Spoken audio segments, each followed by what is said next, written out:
जय हिंद साथियों, नमस्कार। एक बार आप सभी साथियों का फिर से स्वागत है आपके अपने यूट्यूब चैनल एग्जाम गुरु सेंटर में। साथियों, आज है 6 फरवरी। 6 फरवरी 2025 के जितने भी महत्वपूर्ण करंट अफेयर्स के क्वेश्चन बनेंगे उन्हें हम आप सभी साथियों तक शेयर कर रहे हैं।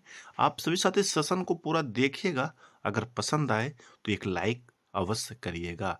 ठीक है साथियों, सेशन स्टार्ट करते हैं। देखते हैं पहला प्रश्न है, हाल ही में विश्व न्यूटेला दिवस कब मनाया गया? 1 फरवरी, 2 फरवरी, 4 फरवरी या 5 फरवरी? साथियों, सही उत्तर होगा ऑप्शन नंबर डी, 5 फरवरी को साथियों हाल ही में विश्व न्यूटेला दिवस मनाया गया। साथियों, बात आई है महत्वपूर्ण दिवस वाली, तो आइए देख लेते हैं इस मंथ में अभी तक जो भी महत्वपूर्ण दिवस मनाए गए हैं। साथियों, 2 फरवरी को विश्व आर्द्र भूमि दिवस मनाया गया और 4 फरवरी को विश्व कैंसर दिवस मनाया गया। साथियों, अगर विश्व कैंसर दिवस की थीम की बात किया जाए तो थीम है united by unique. United by unique, IMP यानी महत्वपूर्ण है, याद रखिएगा। आगे बढ़ते हैं, अगला प्रश्न देखते हैं। हाल ही में किसके द्वारा भारत का पहला कैंसर जीनोम एटलस पेश किया गया? IIT Madras, IIT Delhi, IIT Kanpur या इनमें से कोई नहीं? साथियों, सही उत्तर होगा option number first, IIT Madras. साथियों, प्रारंभिक पहचान के लिए बीसीजीए आईआईटी मद्रास ने 480 स्तन कैंसर रोगियों के 960 संपूर्ण एक्सएम अनुक्रमों के साथ Bharat cancer genome Atlas launch किया, जिससे प्रारंभिक पहचान में सहायता मिली। साथियों, एटलस भारत में कैंसर विशिष्ट बायोमार्करों की पहचान करता है, जो वैश्विक जीनोम अध्ययनों में देश के कम प्रतिनिधित्व को संबोधित करता है। साथियों, कार्किनोस हेल्थ केयर और चेन्नई स्थित कैंसर अनुसंधान संस्थानों के साथ मिलकर यह विकसित किया गया है। वेरी वेरी आईएमपी है। आगे बढ़ते हैं, अगला प्रश्न देखते हैं। हाल ही में एक और अश्वत्थामा पुस्तक को किस भाषा के लिए 2024 का साहित्यिक अकादमी पुरस्कार दिया जाएगा? हिंदी, मलयालम, डोगरी या इनमें से कोई नहीं? साथियों, सही उत्तर होगा ऑप्शन नंबर सी, डोगरी। साथियों, संस्कृत मंत्रालय ने डोगरी भाषा के लिए वर्ष 2024 का साहित्य अकादमी दिवंगत चमन अरोड़ा को उनकी पुस्तक एक और अश्वत्थामा के लिए दिए जाने की घोषणा की गई है। आगे बढ़ते हैं साथियों, अगला प्रश्न देखते हैं। हाल ही में किसके द्वारा हाइब्रिड मोड में वाटर शेड यात्रा का शुभारंभ किया गया? शिवराज सिंह चौहान, नरेंद्र तोमर, अमित शाह या इनमें से कोई नहीं? साथियों, सही उत्तर होगा option number first, Shivraj Singh Tomar. साथियों, केंद्रीय ग्रामीण विकास मंत्री शिवराज सिंह चौहान या 5 फरवरी को हाइब्रिड मोड में वाटर शेड यात्रा का शुभारंभ किए, जिसका विषय है जल लाए धन धान्य होगा। महत्वपूर्ण है। आगे बढ़ते हैं, अगला प्रश्न देखते हैं। हाल ही में कौन सा देश वैश्विक घरेलू उड़ान भार रैंकिंग के शीर्ष पर है? अमेरिका, भारत, सिंगापुर या कतर? साथियों, सही उत्तर होगा ऑप्शन नंबर बी, भारत।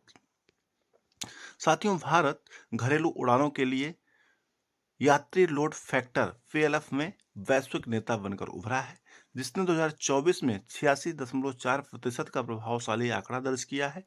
इसने अमेरिका और चीन को पीछे छोड़ दिया है, जो अंतर्राष्ट्रीय वायु परिवहन संघ आईएटीए की नवीनतम रिपोर्ट के अनुसार वैश्विक विमानन क्षेत्र में भारत की बढ़ती ताकत और दक्षता को दर्शाता है। महत्वपूर्ण है साथियों, याद रखिएगा। आगे बढ़ते हैं, अगला प्रश्न देखते हैं। हाल ही में किस राज्य में भारत का पहला सफेद बाघ प्रजनन केंद्र खुलने जा रहा है? मध्य प्रदेश, कर्नाटक, ओडिशा या बिहार?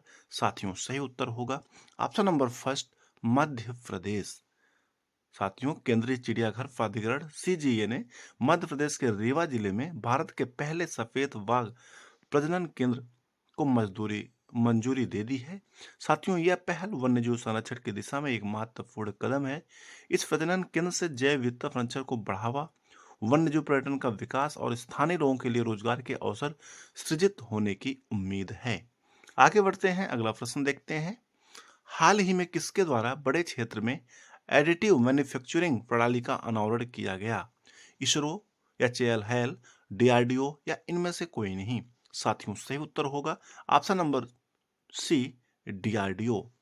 साथियों भारत के रक्षा मंत्री और एरोस्पेस निर्माण क्षेत्र की एक महत्वपूर्ण प्रोत्साहन मिला है क्योंकि आईआईटी हैदराबाद में स्थित DRDO industry academy centre of excellence ने large area additive manufacturing system विकसित किया है।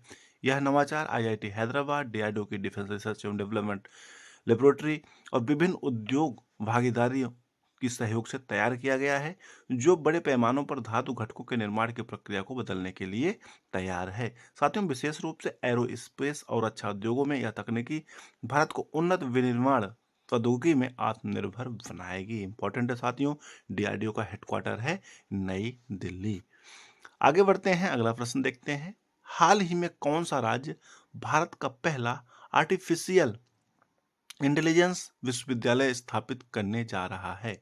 बिहार, राजस्थान, महाराष्ट्र या केरल?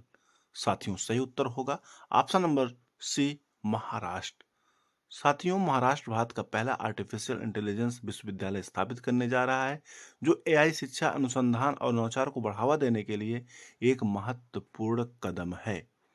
महत्वपूर्ण है साथियों, याद रखिएगा।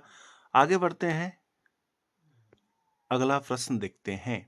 हाल ही में बेल्जियम के नए प्रधानमंत्री कौन बने हैं? अलेक्जेंडर डी क्रू, वाटर डी वेवर, चार्ल्स मिशेल या एलियो डी रूपो? साथियों सही उत्तर होगा ऑप्शन नंबर बी, वार्ल डी वेवर हाल ही में बेल्जियम के नए प्रधानमंत्री हैं। साथियों अगर बेल्जियम की बात किया जाए, राजधानी है ब्रसल्स, मुद्रा है यूरो। अगला प्रश्न देखते हैं। हाल ही में कौन सी पूर्व विश्व नंबर 1 टेनिस खिलाड़ी ने संन्यास की घोषणा कर दी है? Simona Halep, Sania Mirza, Lucia Bronzetti या इनमें से कोई नहीं? साथियों सही उत्तर होगा option number first, Simona Halep. जो पूर्व विश्व नंबर 1 और 2 बार की grand slam champion Simona Halep ने 33 वर्ष की उम्र में पेशेवर टेनिस से संन्यास की घोषणा कर दी है। साथियों रोमानियाई स्टार ने डोपिंग निलंबन के बाद चोटों से जूझते हुए वापसी कोशिश की, लेकिन अंततः संन्यास लेने का फैसला किया। साथियों कल का प्रश्न था जिसका उत्तर आप सभी साथियों को कमेंट सेशन में देना था। डायट किस देश की संसद का नाम है? जापान, रूस, मालदीव या इनमें से कोई नहीं?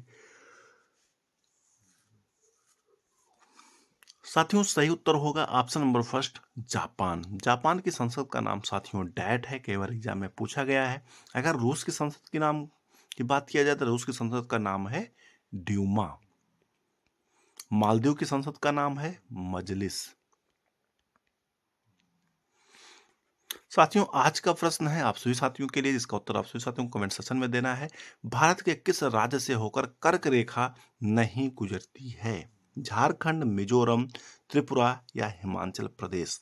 क्या होगा उत्तर आप सभी साथी कमेंट सेक्शन में लिखकर अवश्य बताइएगा।